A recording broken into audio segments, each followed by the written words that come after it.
পেছনে প্রতিমার ছায়াটা গিয়ে পড়ছে। That is an amazing concept, খুব সুন্দর লাগছে। নমস্কার বন্ধুরা, আমি দেবলীনা চলে এসেছি দ্য ফেয়ারি টেল অফ দেবরূপের আরও একটা নতুন ব্লগ নিয়ে। বাইরে কিন্তু শুনতে পাচ্ছেন মাইক বাজছে। তো আজকে আরও একটা নতুন দিন শুরু করছি আপনাদের সকলকে সাথে করে, আপনাদের সকলের হাত ধরে। তো আজকে হচ্ছে নবরাত্রির 3rd ডে। আমাদের বাড়িতে দেবী চন্দ্রঘণ্টার পুজো হবে, অলরেডি হয়ে গেছে আর কি, হবে না হয়ে গেছে। আর আমারও কিন্তু পুরো স্নান টান কমপ্লিট। আর আজকের থেকে না মানে আমাদের এখানে চারিদিকে মাইক বাজছে, মানে মনে হচ্ছে যেন মানে ষষ্ঠী টষ্ঠী আর কি, ষষ্ঠীর দুপুর টুপুর যেরকম হতো আগেকার দিনে সেরকম। মানে আমাদের এখানে একটা ক্লাব আছে, ওই ক্লাব থেকে কন্টিনিউয়াস মহিষাসুর মর্দিনী আর কি বাজাচ্ছে, তারপরে আরও অনেক কিছু ঠাকুরের গান টান বাজাচ্ছে। তো ভীষণ ভালো লাগছে। আর আমার গাছটা তো, গাছের এই যে দৃশ্য, কালকে রাত্রেবেলা তো আমি শুরু করেছিলাম, তখন হয়তো আপনারা ঠিক করে বুঝতে পারেননি। আমি কিন্তু একদম পুরো ব্যাক ফর্মে চলে এসেছি, তবে উইথ আ মডার্নাইজড লুক। দেখুন এই যে পুরো এই জায়গাগুলো টাইলস বসিয়ে দারুণ সুন্দর হয়ে গেছে সত্যি। আমার এই একফালি মানে আমার বেডরুম সংলগ্ন যে বাগানটা, আর আজকেও প্রচুর ফুল দিয়েছে, সকাল সকাল মা তুলে নিয়েছে। তো চলুন দিনটাকে আর এখানে বসে বসে বকবক করবো না, শুরু করি। আপনাদের ঠাকুর দেখাই, আজকে দেবী চন্দ্রঘণ্টার মাহাত্ম্য বলি, তারপরে করব ব্রেকফাস্ট, আর তারপরে অনেক কিছু প্ল্যান আর কি মাথায় আছে। দেখা যাক সেগুলো কি হয়, এখন কিচ্ছু বলা যাবে না। চলুন।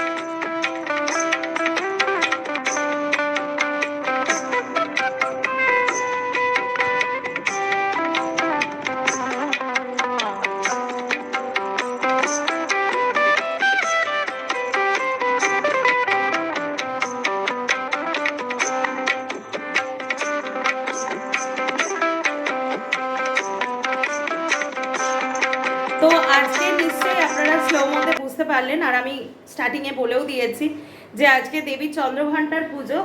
উনি হচ্ছেন যুদ্ধের দেবী, আমি যতটা জানি আর কি। যে কোনো যুদ্ধে জয়লাভের জন্য ওনার পুজো করা হয়। তো আজকের দিনে ওনাকে কিন্তু সাদা পদ্ম না, গোলাপি পদ্ম দিতে হয়।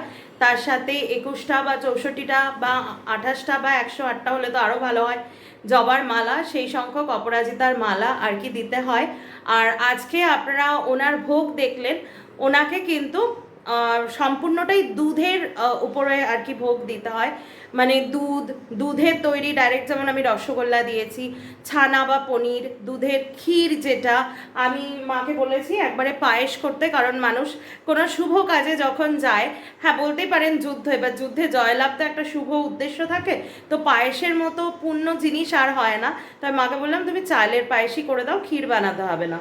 তো মা কিন্তু সেই জন্য খুব সুন্দর করে চালের পায়েস, একদম ক্ষীর মতো, সেটা তো আর আপনাদের সাথে শেয়ার করতে পারবো না টেস্টটা কীরকম। তো বেশ অনেকক্ষণ পরে কিন্তু আপনাদের সাথে আমার কথা হচ্ছে আর কি।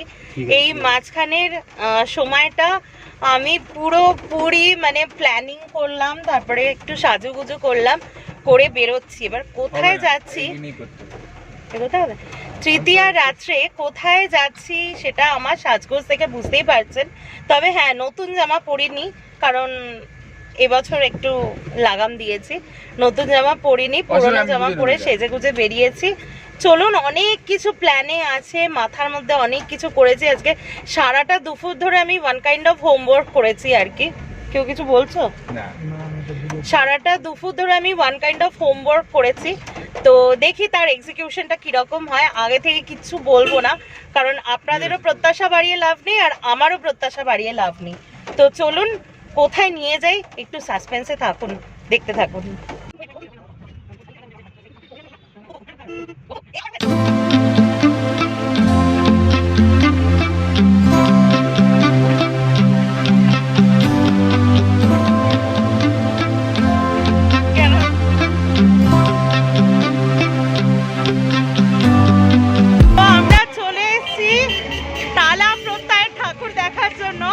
আমি জানি আমার voice is not sufficient two care about anything, তো চলুন আপনাদের দেখাই। 2024-এর পুজো পরিক্রমা আমাদের শুরু হলো, ফুল ফ্যামিলি। এই যে সামনে বাবা যাচ্ছে, চলুন দেখাই।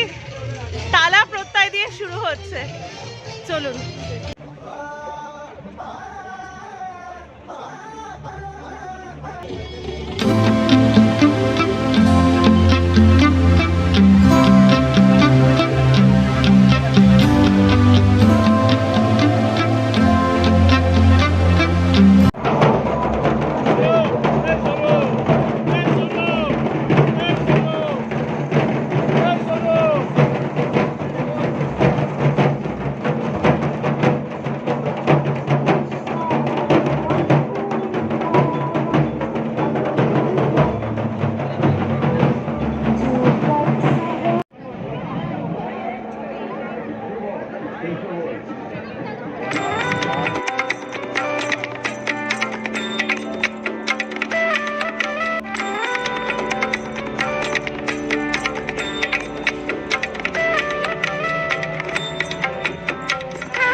এখানকার থিম হচ্ছে বিহীন।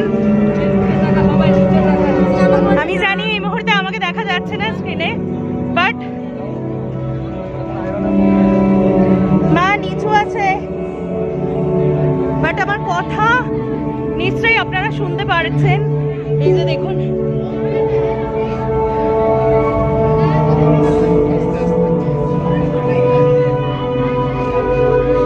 এবার নামছি আর কি দেখে।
সেটা দেখুন, মাথা খারাপ হয়ে গেছে আজকে। কমিউনিকেশনের একটা গন্ডগোল হয়েছে পার্কিং নিয়ে, তাই জন্য একটু দেরি হয়ে গেল।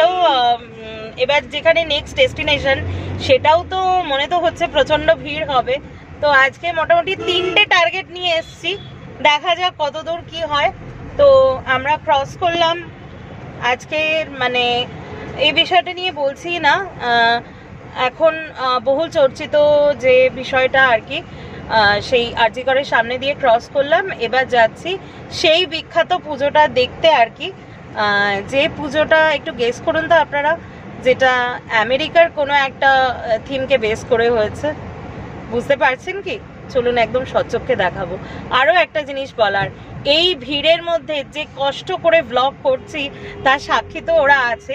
প্লিজ একটু সাবস্ক্রাইবটা করবেন। আমাদের কলকাতায় বলে না যে পড়তে পড়তে এক একটা রোমাঞ্চ। এখন ক্রস করছি হরিষার হাট, যেটা বসে হচ্ছে বুধ আর শনিবার। জাস্ট একটু দেখুন কি নেই এখানে, মানে যত রাত বাড়বে নাকি তত নাকি এই হাটে ভিড় বাড়বে আর কি। তো সামনে দেখাতে পারছি না আমি, এখন আমার মোবাইলটা চার্জে দিয়েছি। তো এই দেখুন সারা রাতের হাট, আমি এটা জানতাম না, মানে কি নেই এই হাটে আর কি। তো দারুণ লাগলো, এটাও একটা এক্সপিরিয়েন্স হলো। তো আমরা চলে এসেছি হাতিবাগান সার্বজনীনে, চলে এসেছি আর কি। সত্যি যা গেল না ওখান থেকে দেখার পরে। চলুন দেখাই আপনাদের, এটাও দারুণ করেছে। থিমটা আমি পরে বলছি, বা পরে আপনাদের সাথে আলোচনা করব। তো সামনেই প্যান্ডেল, এটা দেখছি অনেকটা ফাঁকাই আছে, জানি না সামনে কি অবস্থা আছে। চলুন দেখানো যাক।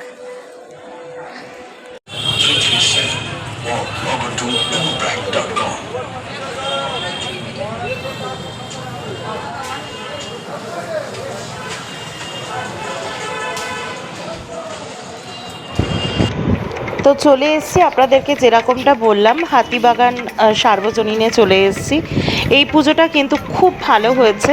আমি গতকাল যে কটা পুজো দেখেছি তার মধ্যে পার্সোনালি আমার কাছে 1 নম্বর পুজো আর কি এই পুজোটা লেগেছে। তার কারণ হচ্ছে, যেহেতু আমি একজন মনে প্রাণে বাঙালি এবং আমার জন্ম কলকাতায়, এবং কলকাতা হচ্ছে আমার সবচেয়ে প্রিয় শহর, আমার প্রাণের শহর। সেই শহর কলকাতার যে ঐতিহ্যগুলো সেগুলোই কিন্তু এই প্যান্ডেলে ফুটিয়ে তুলেছে। এই প্যান্ডেলে আসলে আপনারা কিন্তু এর যে থিম, এর যে মিউজিক এবং এর কি বলবো, যে বিষয়টাকে তুলে ধরেছে কন্টেন্টটা, তাতে করে কিন্তু আপনাদের এটা অবভিয়াসলি মনে হবে যে আপনারা টাইম মেশিন করে 1800 শতকে বা 1900 শতকের প্রথম দিকে ফিরে গেছেন উত্তর কলকাতার কোনো এক অচেনা অজানা গলিতে। একদমই ঠিক ধরেছেন। এখানে যে আয়রন স্ট্রাকচারটা দেখছেন সেটা কিন্তু খুব তাড়াতাড়ি বিলুপ্ত হতে চলেছে। আমাদের কলকাতার ঐতিহ্য, অন্যতম ঐতিহ্য, সেটা হচ্ছে ট্রাম, তারই একটা আয়রনের স্ট্রাকচার। তারপরে যেগুলো আমি দেখালাম আপনাদেরকে ক্যামেরায়, যে প্রত্যেকটা জিনিস, যেরকম ধরুন খড়খড়ির জানলা, গাড়ি বারান্দা, তারপরে সেই পুরনো আমলের যে দাদুদের সাইকেল, তারপরে পাড়ার রকে বসে আড্ডা দেওয়া, এই যে যেটা দেখছেন হাতে টানা রিক্সা, প্রত্যেকটা জিনিসকে, যেগুলো সিগনেচার অফ কলকাতা, বিশেষ করে নর্থ কলকাতাটা আমরা বলি যে কলকাতার ঐতিহ্য, পুরনো কলকাতা, সেরকমই কিন্তু লাগছিল।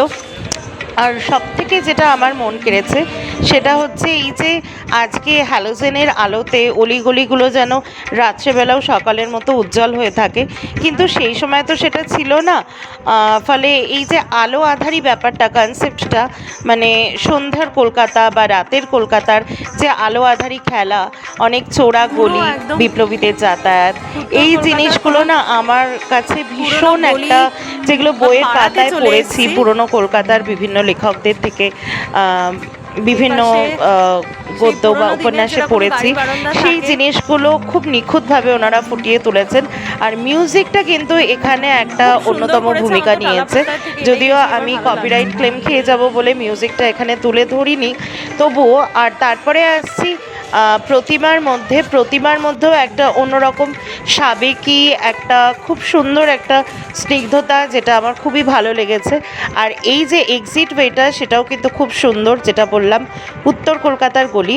আর সবথেকে যেটা একটা বেদনাদায়ক বলবো, একটা মানে কন্টেন্ট ওনারা দেখিয়েছেন যে দেখুন যে চালচিত্র যেটা সেটা কিন্তু খালি পড়ে আছে, প্রতিমা কিন্তু তাতে নেই।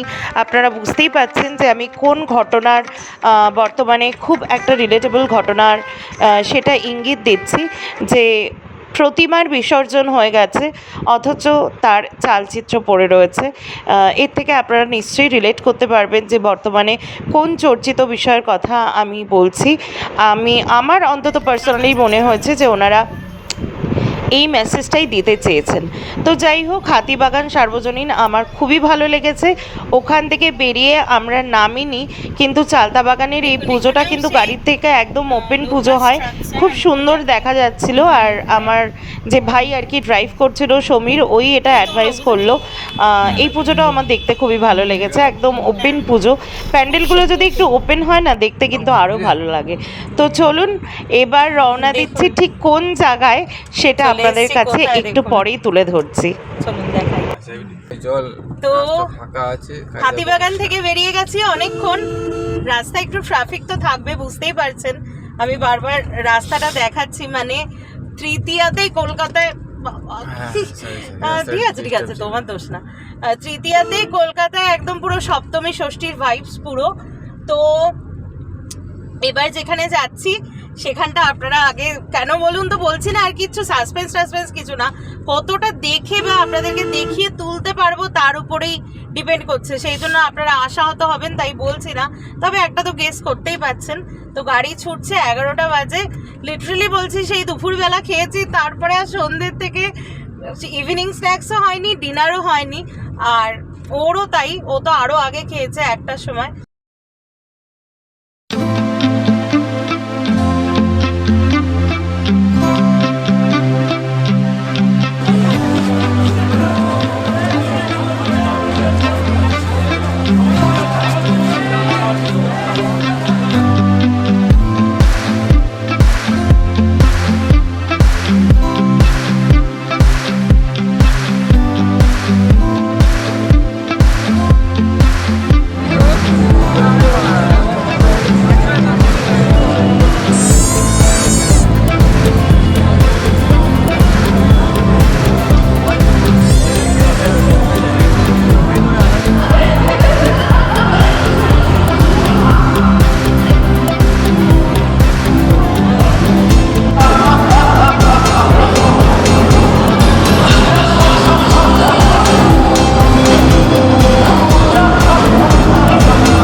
আর কি মহাদেবের উপরে। তো সেই জিনিসটাকে আমরা দেখলাম যে এখানেও করেছে। ভালো লেগেছে, ভীষণই ভালো লেগেছে এইসব। আর বিশেষ করে অভিষেকের এই দোলের আনন্দটা। তো আপনারা এনজয় করুন। এখানে দেখবেন আরও অনেক কিছু আমি দেখাবো, যেটা আপনাদের দেখতে ভালো লাগবেও। তো দেখতে থাকুন সন্তোষ মিত্র স্কোয়ারে 2024 সালে পুজোর আনন্দ।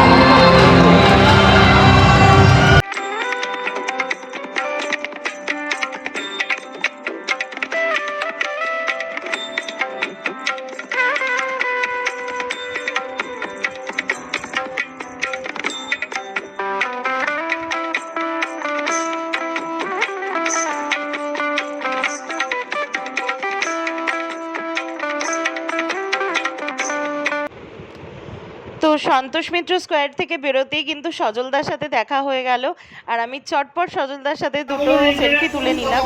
আর এখন যে ভিডিওটা দেখছেন এটা কিন্তু কালকে আমার সব থেকে লাভলি, সব থেকে ফেভারিট মোমেন্ট ছিল। ঠাকুর দেখা তো আছেই, কিন্তু ওখানে দুজন ভদ্রলোক জানেন তো, যে তিনটে পাখি, একটা ম্যাকাও, একটা কাকাতুয়া আর একটা গ্রে প্যারাকিট নিয়ে এরকম একটা বিজনেস করছিলেন, যে ওনারা এরকমভাবে সেট আপ করে দেবেন পাখিগুলো, আপনি কথা বলবেন আর ওনারা 100 টাকা পার ভিডিও বা পার ফটো বেসিসে আপনাকে ছবি তুলে দেবে। তো অনেকেই কিন্তু চেষ্টা করছিল, কিন্তু ভয় পাচ্ছিল পাখিগুলোকে।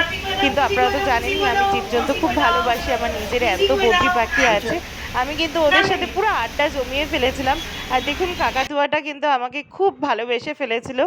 তো এই ছিল আমার 2024 সালের আমার পরিবার, আমার মা বাবা, হাজব্যান্ডকে নিয়ে আর সমীরের সাথে 2024 সালে দুর্গাপুজোর পরিক্রমার শুরুয়াত, তৃতীয়ার দিন থেকে। আগামী দিনে আরও বহু বহু ভিডিও দেব। এই সময়তে আমি যখন ভিডিওটা করছি তখন প্রায় 1:30 বাজে, আমরা তখনও কোনো ডিনার করিনি, বাড়ি ফেরার পথে। আশা করি ভিডিওটা আপনাদের সবার খুব ভালো লেগেছে। খুব কষ্ট করেই ভিডিওটা বানিয়েছি আপনাদেরকে দেখানোর জন্য। সো প্লিজ ভিডিওটা একটু লাইক করুন, শেয়ার করুন আর অবশ্যই সাবস্ক্রাইব করুন। প্রত্যেকে ভালো থাকবেন, সুস্থ থাকবেন, পুজোর প্রত্যেকটা মুহূর্ত আনন্দে কাটাবেন। আজকে আসি, দেখা হচ্ছে খুব শীঘ্রই একটা নতুন ব্লগে। ততক্ষণের জন্য by, good night, love you to all.